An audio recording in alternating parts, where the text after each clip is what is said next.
Welcome, Sojourners. You have found yourself a cozy place here at Sojourners Awake. I'm Jonathan, and this is Table Master Talk. How to welcome a new player at your table. This is an audio transcript of an article found at roleplayingtips.com. You can also find the article at www.sojournersawake.com. If you like this background music and ambiance, you should visit Tabletop Audio to enhance your tabletop role-playing games with fantastic background music and ambiance. Visit www.tabletopaudio.com. A story to begin. Getting folks together week after week is the reason I keep playing Dungeons & Dragons. And I have this habit of meeting new people and inviting them to my house or online meeting hub for a friendly game and evening of good old-fashioned storytelling. However, in the middle of a campaign, integrating a new player at the table can present some challenges to the current flow of the game, especially if everyone has already been playing together for a while. I now present to you a few ways that you can welcome a new player with skill and ease without upsetting the current flow of the game. Number 1. Solve an old problem. The party has melded together in a cohesive force week after week, defeating monsters and pillaging ruins. But they keep running into a similar problem involving a weakness within the current party. Common problems may include dropping to 0 hit points and spending the combat unconscious. No melee fighters to ensure the rogue takes advantage of the sneak attack bonus. Plenty of magic items, but no way to use them. Or constantly getting lost, losing food, and failing to survive in the wilderness. Now that you have identified party balance problems, perhaps you can guide this new player to solve some of those problems by taking on a certain class or set of skills. Simply have the new player choose a healing class to keep others alive, or a brawny tank to assume the front lines. You could even have them choose some Outlander background to solve some of those overland travel problems, such as rations, difficult terrain, and becoming lost. Here, you can see the cooperation between the Dungeon Master and the player as they choose the class for the new character. So I'm a tiefling warlock of a devil and have been hunting down my parents' murderers. Only then can I free myself from the bonds of the god of deception. Awesome. We can keep that going in the background. But in the meantime, I would like that your character is also very concerned with the safety of this local village. And perhaps maybe you've heard about an invading goblin army. Maybe my warlock patron could have given me information about that army? Perfect. I love it. And that way you align yourself with the current party's goals. Solution number 2. Introduce a new problem. This advice calls for a little more flexibility and improvisation on the part of the Dungeon Master and the existing players. As you welcome the new player into the party and realize their class or skill set they chose for their character, you must immediately introduce a brand new problem by which that new player's character can solve. A few ideas may include: the existing party receives a treasure map, but it leads into the hostile country's territory. The new player just happens to be from that hostile country. Or a character's rival calls for a duel, and it arrives by the message of this new character. An invading army attacks, and the new character helps the party escape the war-torn city.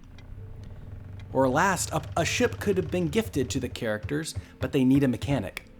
And guess who that mechanic is? The new player. In each of these examples, the Game Master introduces a new quest or encounter, but bakes the new character into this adventure. Notice the cooperation between the Dungeon Master and the brand new player. I was really wanting to play an elf bard. Perfect, I like it. The current party has received a treasure map that leads into Elven territory. Within that country, there will be plenty of encounters, but if they welcome you as an elf bard, they won't have to deal with the overpowerful government. I hope that makes life easier for the party. Indeed it will.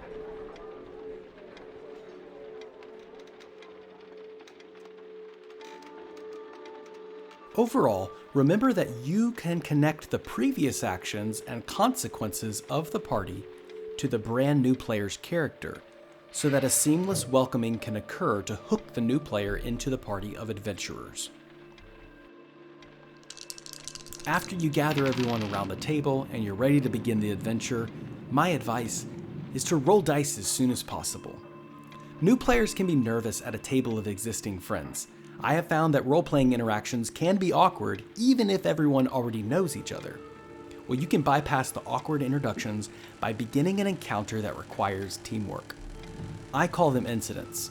These are actions that happen to the characters. In other words, trouble comes looking for them. For example, a local gang vandalizes the tavern where the party and the new character meet for the first time. Or the party becomes captured by pirates, along with the new character. The governing authorities summon the party and the new character into a special debriefing. Or a wildfire threatens to burn down the village where the party and the brand new character are living. You see that all these external forces are incidences happening to the party and the new character, putting them in the exact same situation. After all, misery loves company. Each of these incidents drive the party and the new character into the action, and this means a lot of dice rolls and skill checks. After all the dice has been rolled, the nervous energy can funnel through the fun, and then roleplay and storytelling will happen naturally as everyone relaxes. Once the encounter is resolved, then ask the new player for a description of their character.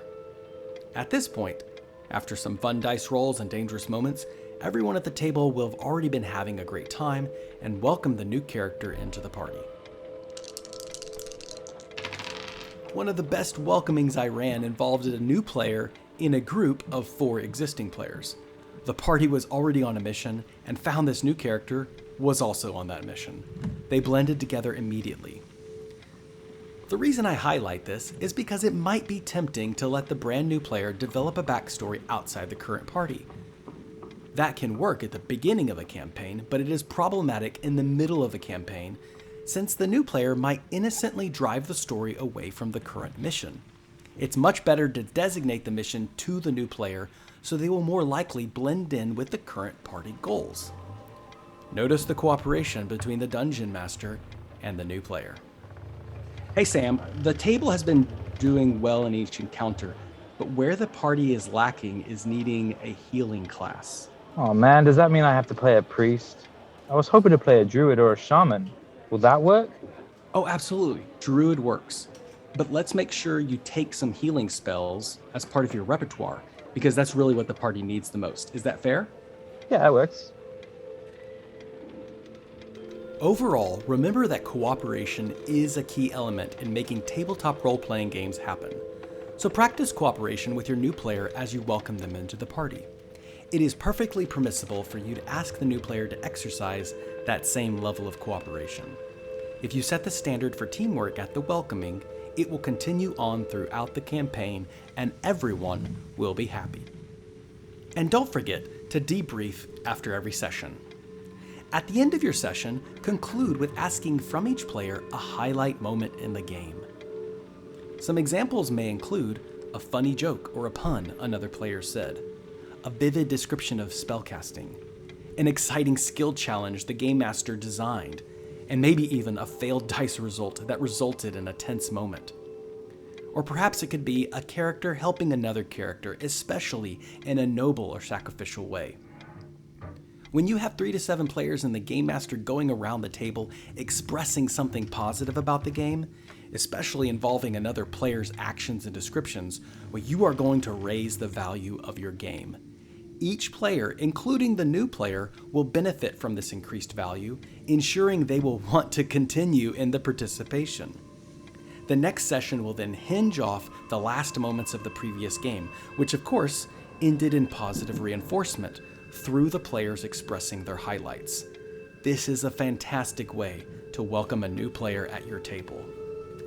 And for my final thoughts, tabletop role-playing games have always been a way for people to come together, play, and tell stories. Even though the players may have begun as strangers, eventually they become friends. I'm grateful to the ones who welcomed me to their table and want to continue that hospitality. Become a gracious host today and welcome new players to your table with skill and ease. If you would like more role-playing tips, you should go to www.roleplayingtips.com. It could not be any easier. Thank you to Shibywise and Ake for their participation in this production. And however you choose to sojourn with us, as always, may your story continue.